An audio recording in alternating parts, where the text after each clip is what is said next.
हिमाचल यमुना गंगा उज्जल जलधि तरंगा तव शुभ नामे जागे तव शुभ आशीष मांगे गाहे तव जय गाथा जन गण मंगल नायक जय हे भारत भाग्य विधाता जय हे जय हे जय हे जय जय जय जय हे।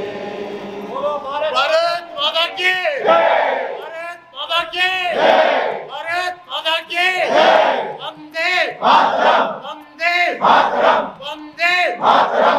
माननीय मुख्य अतिथि doctor Aman Puri, council general of India to Dubai and Northern Emirates को सादर आमंत्रित करती हूँ। I'd kindly request you to come up on stage and grace us with the presidential speech, sir. Thank you very much. Namaskar.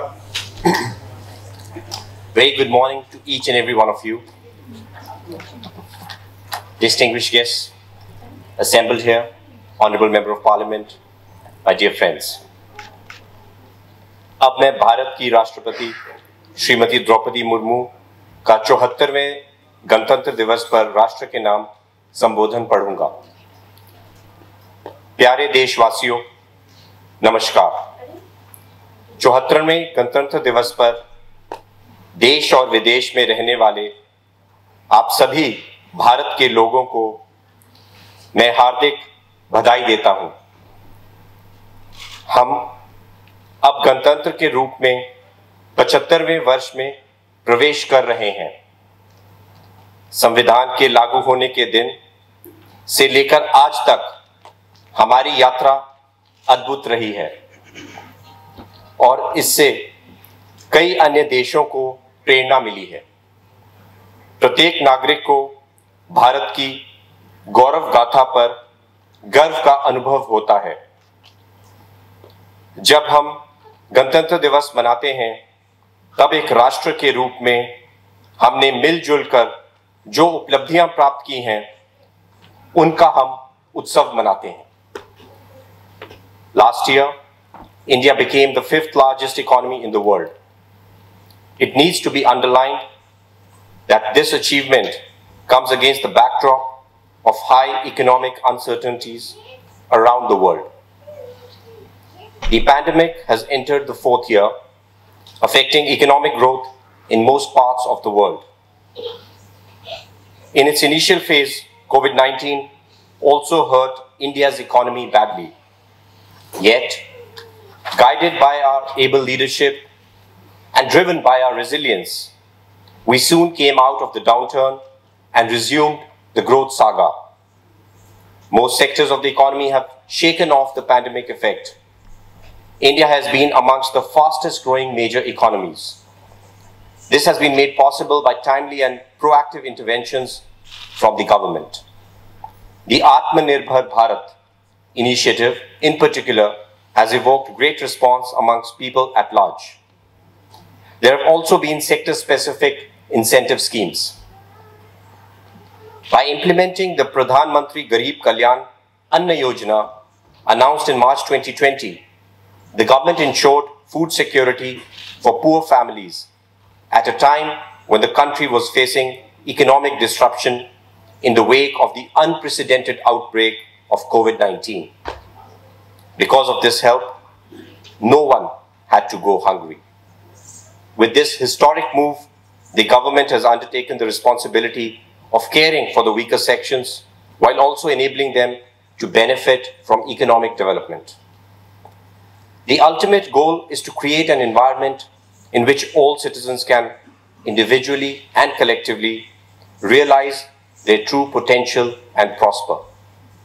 As education builds the right foundation for this purpose, the National Education Policy has introduced ambitious changes. It rightly addresses the twofold aims of education as an instrument of economic and social empowerment and as a means to explore truth. India's Mars mission was powered by a team of extraordinary women, and our sisters and daughters are not far behind in other areas too. Women's empowerment and gender equality are no longer mere slogans, as we have made great progress towards these ideals in recent years. With people's participation in Beti Bachao, Beti Padhao campaign, women's representation has been rising in every sphere of activity. What miracles cannot be achieved if this half of the population is encouraged to contribute to nation building to the best of their ability. Dear fellow citizens, this year, as you know, India holds the presidency of the group of 20 nations. With our motto of universal brotherhood, we stand for peace and prosperity of all. Thus, the G20 presidency is an opportunity to promote democracy and multilateralism and the right forum for shaping a better world and a better future. Under India's leadership, I am sure G20 will be able to further enhance its efforts to build a more equitable and sustainable world order. As G20 represents about 2/3 of the world population and about 85% of global GDP, it is an ideal forum to discuss and find solutions for global challenges. To maintain the balance between development and environment, we have to look at the ancient traditions with a new perspective. We need to reconsider our basic priorities. The scientific aspects of traditional life values have to be understood. We must, once again, rekindle that respect for nature and humility before the vast universe. Let me state here that Mahatma Gandhi was a true prophet of our times, as he foresaw the calamities of indiscriminate industrialization and cautioned the world to mend its ways. We need to modify our lifestyle if we want our children to live happily on this fragile planet. One of the changes suggested pertains to food. I am happy to note that the United Nations accepted a suggestion from India and declared 2023 as the International Year of Millets. Millets were essential ingredients of our diet, and they are making a comeback among sections of society. Coarse grains like millets are eco-friendly as they require less water to grow, and yet they provide high levels of nutrition. If more and more people turn to millets, it will help conserve ecology and also improve health. Generations of people working in different fields deserve praise for their invaluable contribution in the development story of our republic so far. I commend the roles of farmers, workers, scientists, and engineers whose combined strength enables our country to live up to the spirit of Jai Jawan, Jai Kisan, Jai Vigyan, Jai Anusandhan. I appreciate every citizen who contributes to the nation's progress. I also convey my greetings to our diaspora, the great ambassadors of India's culture and civilization. प्यारे देशवासियों, इस अवसर पर मैं उन बहादुर जवानों की विशेष रूप से सराहना करता हूं, जो हमारी सीमाओं की रक्षा करते हैं और किसी भी त्याग तथा बलिदान के लिए सदैव तैयार रहते हैं। देशवासियों को आंतरिक सुरक्षा प्रदान करने वाले समस्त अर्धसैनिक बलों तथा पुलिस बलों के बहादुर जवानों की भी मैं सराहना करता हूं। हमारी सेनाओं, अर्धसैनिक बलों तथा पुलिस बलों के जिन वीरों ने कर्तव्य निभाते हुए अपने प्राणों की आहुति दी है, उन सबको मैं सादर नमन करता हूं। मैं सभी प्यारे बच्चों को उनके उज्जवल भविष्य के लिए हृदय से आशीर्वाद देता हूं। आप सभी देशवासियों के लिए एक बार फिर मैं गणतंत्र दिवस की हार्दिक शुभकामनाएं व्यक्त करता हूं। धन्यवाद।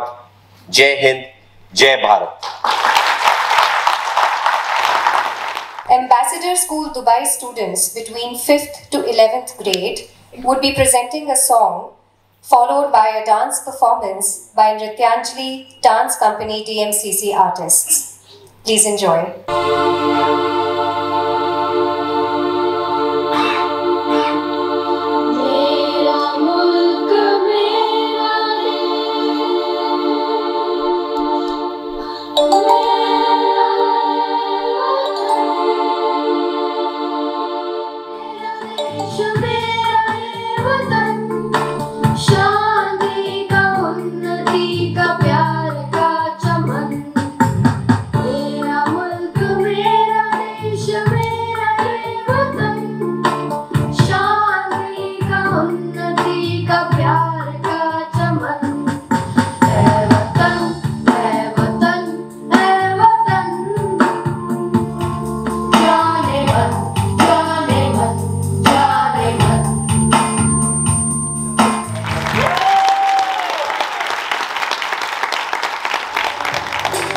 सबसे न्यारा गुलिस्तान हमारा है,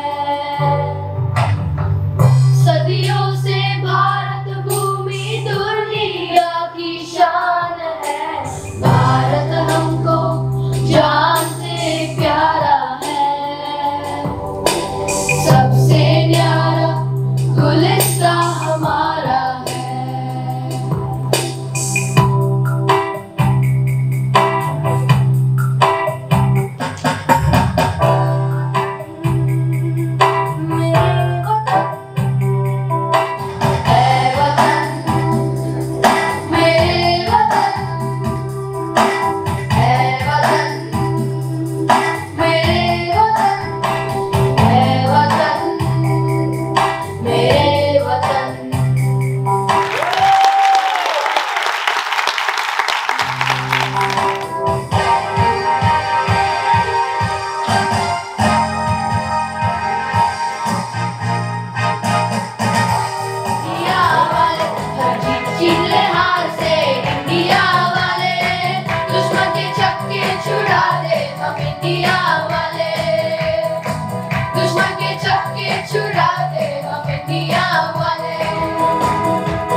और अब जब हम यहाँ एकत्रित हैं ही, तो क्यों ना देश को फिर से एक बार याद किया जाए।